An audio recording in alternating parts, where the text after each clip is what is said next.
This is the Sony Vaio VGN-TX3XP. The name just rolls off the tongue. That we recently had unboxed in my last tech unboxing video. And today we're going to try and do something with this because when we unboxed it and we found that there is no operating system on it currently. So I want to see what's working and what we can do with this in 2026.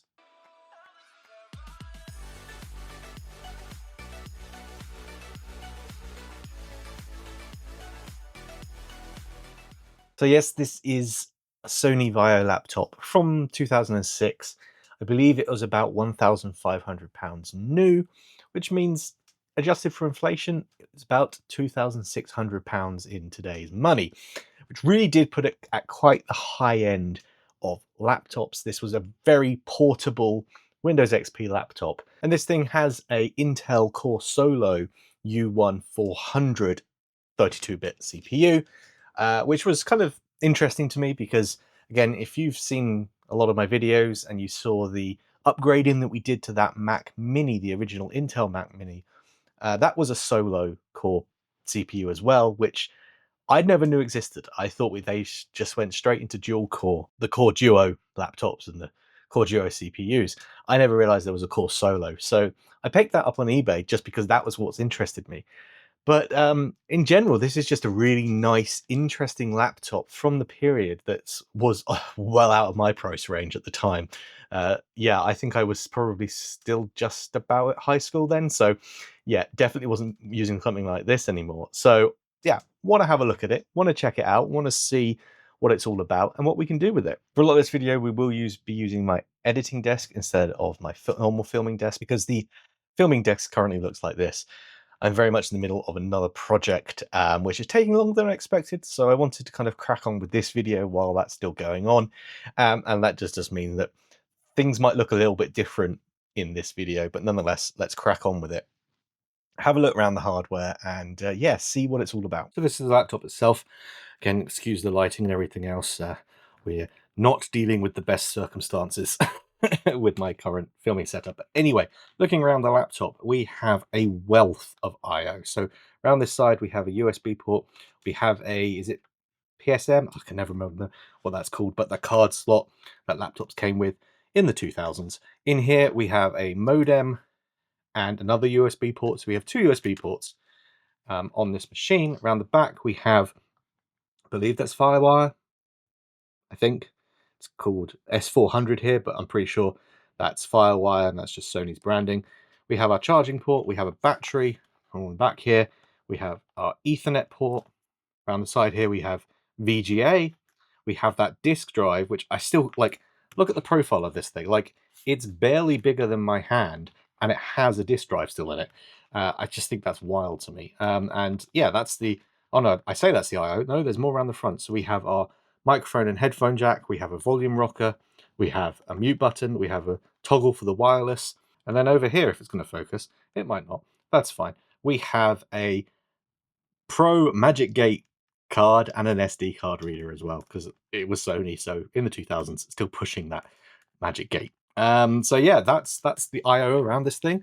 It's really quite nice. And then opening it up, we have a lovely glossy 11-inch screen, and then a keyboard along the bottom here, which is in pretty good condition. There's a bit of wear around the edges where it's kind of rubbing off some of the paint, but you know, it's acceptable. We have our power button, media controls along the top here, AV mode, whatever that is, our I/O kind of indicator, but lights, little tiny trackpad and tiny mouse buttons, and then also a fingerprint scanner as well, which is pretty cool. So yeah, that's kind of the laptop setup and all the I/O and everything else physically. But again, it's such a small package. I love this thing. So in terms of picking something to install on this machine, naturally, of course, with this channel, I went straight for Linux. I had a look at Anti-X Linux. That is a distribution that still supports 32-bit. That was kind of my problem here, is that this is a 32-bit CPU, which does limit what's actually available on modern Linux operating systems. It's also quite a slow, ultra portable, power efficient CPU. It only needs about 1.3 gigahertz, I think. So yeah, I mean, we booted up Anti-X and it works. It works perfectly fine. You can definitely do this here. However, I just feel like this machine is probably going to be better off as a Windows XP machine, at least for my personal uses, and keeping it kind of frozen in time and using it for things that require Windows XP, playing games from the era, doing stuff that kind of required that environment, instead of trying to push it to something modern when it's really just not going to be very usable. That single core processor just isn't really all that usable today. Yes, I could obviously use it as a terminal and do those sorts of things, but again, I have plenty of devices that do that. So I decided that the way to go with this was going to be reinstalling Windows XP. Now, that was going to be a little bit of a mammoth task because some of you might not realize this, but Sony, quite a while ago now, decided to just delete all of their drivers for their old laptops from their website. So you can't get kind of first party drivers for these kind of old machines anymore from Sony. Thankfully, there is some projects out there, one of which is the Vaio library, which kind of archives a lot of these things, and that's definitely the library that we'll be using today to try and get drivers running and make sure that the hardware's all working. But yeah, that's a little bit frustrating and rather annoying. The other issue I did have is that I couldn't actually get the disk drive to open, so I was going to not be able to kind of just use my Windows XP install disk, and went down the route of trying to build a USB installer, because this does work booting off USB. That's how I booted Linux. But yeah, if anyone's ever done it before, trying to boot XP off a USB drive is an absolute nightmare and a headache. And every time I got to the loading step of Windows XP, it just blue screened. It was not having it, which is very frustrating. So I decided the best thing we could do is to open up the laptop and see if I can actually figure out why that disk drive doesn't work, or at least doesn't open when I press the eject button. And quite interesting, actually. It's fairly easy to get into, and there has definitely been some modifications by someone, because when I got into this, I found that it didn't actually have a disk drive, hard drive rather. It actually had an mSATA drive that had been adapted to fit in the kind of IDE connection that was on here. So it explained why I never heard any hard drive noises, because it's actually got a solid state drive in here, which is brilliant. This is exactly what I'd want to do if I'm going to use this long term anyway. So thank you, whoever did that in the past. I also realized as I was doing this that actually, yeah, there's a small tiny pinprick hole on the disk drive that if you press that, it manually ejects the disk drive. And I could have just done that in the first place, didn't need to take it all apart. However, at least, I found out that there was an SSD in here, so that's kind of cool. But yes, as soon as I actually managed to get the disk drive open and put my copy of XP in, it spun up no problem at all and installed. There was one little problem where the ribbon cable that connects up the power button and the status LEDs along the top seemed to have been damaged at some point, I'm assuming whenever they did install this SSD. So I had to do a little bit of work on this to get it to actually make a connection again, but managed to kind of jam it all back together so it does now work again and the power button's working. So that's good at least. But yeah, definitely something I'm going to have to consider if I ever do open this again. That's probably going to be a cable that needs completely replacing, to be honest.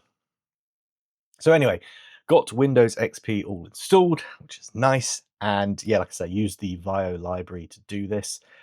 The result is a Windows XP instance that, yeah, okay, it's not got all of the Vaio setup necessarily. I've installed as much of the utilities and stuff as I could find.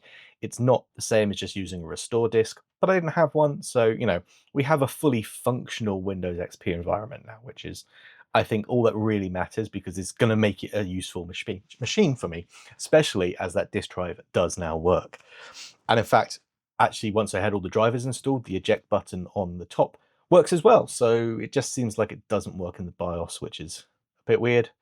Seems a bit silly, but it seems like it's a software driven button, which is pretty annoying, but nonetheless it's working in XP. So again, it'll be easy to use disks on this thing.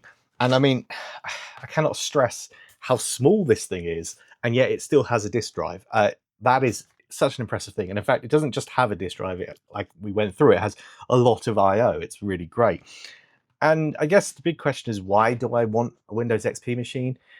I have other Windows XP machines, I have a desktop, but the main reason is that my current portable laptop Windows XP machine is this Inspiron 1150, and yeah, it is quite the chonker. And in fact, if we place that on top of there, you can see just how different of a size that is. And yes, this has a desktop class Celeron inside it, and it is running at like 2.6 gigahertz, I think. But in pretty much every other way, other than raw CPU power, this Sony laptop is better.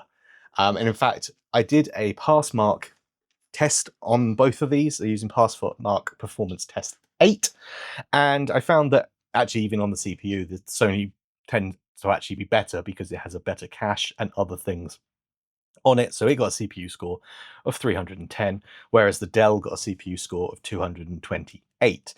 And there's the same kind of across the board. The 2D graphics score, Sony got a score of 188, whereas Dell got a score of 116. There was no 3D score for the Dell, it didn't finish, so I wasn't able to benchmark that. But again, the memory's faster on the Sony, and of course the disk is much faster as well because it has got that mSATA interface and isn't going to fail at any moment. Whereas this Dell still has its original hard drive.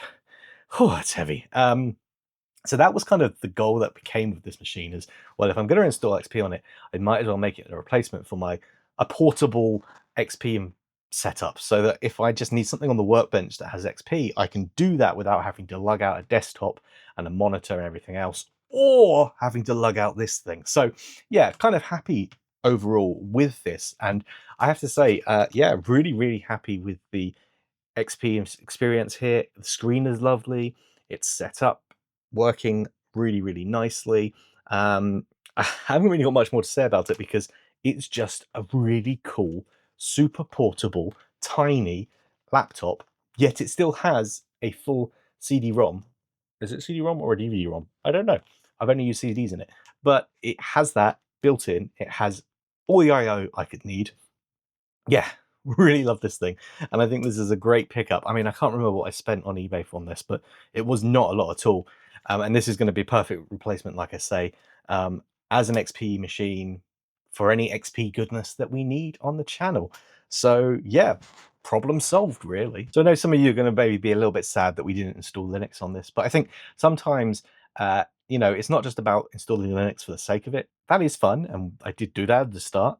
But sometimes it's about kind of evaluating what the hardware is capable of and what is the best software for that hardware and what is the best kind of environment that you can set up. And yeah, for my needs, actually having a stable, nice, portable Windows XP environment is going to be super, super useful. And compare that to a modern Linux install where you're limited by 32-bit software, doesn't have dual cores or multi-core at all, it doesn't have multi-threading. It is just not a fun experience. So yeah, overall, definitely the right thing to be running on this, I think, is Windows XP, and it's really smooth. I can't fault it. Haven't really kind of done too much yet with it, other than got it set up to run some software for the video that I'm currently trying to also complete on my workbench. Because again, I can actually now use this machine instead of my Windows Vista test bench PC. I don't need to use that for this because I just needed an old enough environment, and really didn't want to use this. Oh, that's quite the workout. So yeah, again, really, really happy with that. And it's had a lot of fun getting it set up. Some headaches getting Windows XP set up. Partly my own fault. I should have actually checked that pinprick hole to open up the disk drive. I should have kind of remembered that that is the thing. It's just been a while, to be honest, since I've used disk drives. But anyway, I hope you've enjoyed watching this video. If you have, please do make sure to hit that like button and subscribe. We are still a very small channel. We have just got over 10K. So any support really makes a massive difference. And it is people like you that really do help make this channel what it is. So thank you very much for watching, and I'll see you again very soon. Bye for now.